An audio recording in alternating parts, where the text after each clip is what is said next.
par exemple, de la population cible. Les statistiques, ça peut être l'endroit où se trouve la population cible. Les statistiques, ça peut être le fait que tel nombre de femmes utilisent tel type de produit par an, par semaine au Cameroun.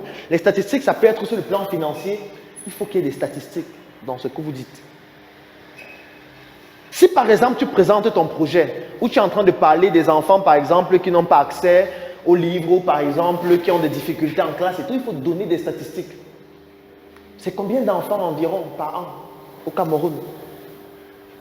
Si tu veux essayer de situer le marché, tu peux essayer de faire comprendre qu'au Cameroun, il y a tel nombre d'enfants qui auraient besoin de ce type de solution. Il y a tel nombre d'établissements.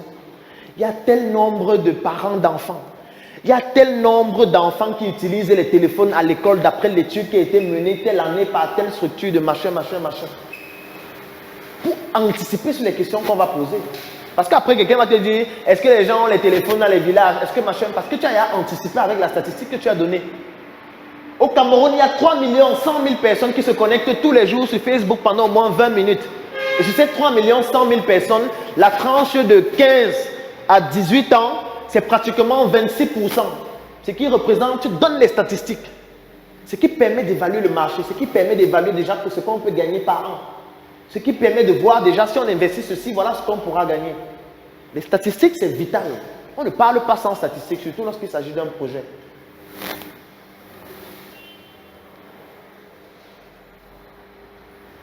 Et les statistiques, vous pouvez les avoir facilement sur Internet. Vous pouvez les avoir dans les documents officiels, que ce soit de l'Institut national de la statistique ou de tout autre document qui va dans le cadre de votre projet. Et le but aussi des statistiques, c'est d'orienter l'information. Pour que l'information choque, si c'est nécessaire.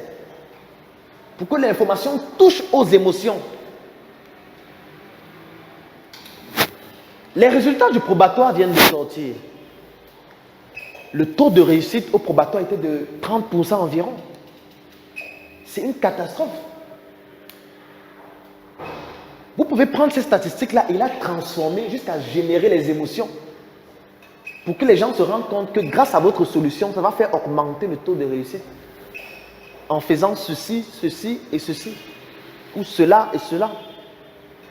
On parle sur des statistiques, on ne parle pas dans le vent. Donc, au niveau du fond, il y a le fil conducteur, il y a les statistiques et il y a un élément qui est très important. Il faut toujours synchroniser le fond et la forme. Il faut toujours synchroniser le fond et la forme. Ça veut dire que même la manière de vous vêtir, c'est extrêmement important. Le code de couleur, c'est extrêmement important. Moi, j'ai souvent l'habitude de dire ici aux gens qu'il n'y a aucune couleur dans cette salle qui est là au hasard. Aucune couleur n'est là au hasard. Sur le logo de Startup Academy, il n'y a aucune couleur qui est là au hasard. Aucune. Sur tous les graphiques que vous voyez, il n'y a aucun graphique qui est là pour rien. Parce que c'est ça qu'on appelle le branding. Et c'est ça qui permet de transmettre lui aussi un langage non verbal. Parce que si toute cette salle était peinte en rouge, le message que je suis en train de vous transmettre devait être différent. Et ça, il faut le comprendre. Parce que ça fait partie de la communication non verbale, elle aussi, qui contribue à porter le message que vous êtes en train de transmettre ou alors à le réduire si le contexte et l'environnement n'est pas adéquat. Ça, ce sont les éléments que vous devez prendre en considération quand vous prenez la parole en public. Vous avez fait un magnifique cours dessus lundi, c'est pour ça que je n'insiste pas. C'est pour que chacun de vous, lorsqu'il présente son projet, puisse toujours avoir ces éléments en tête.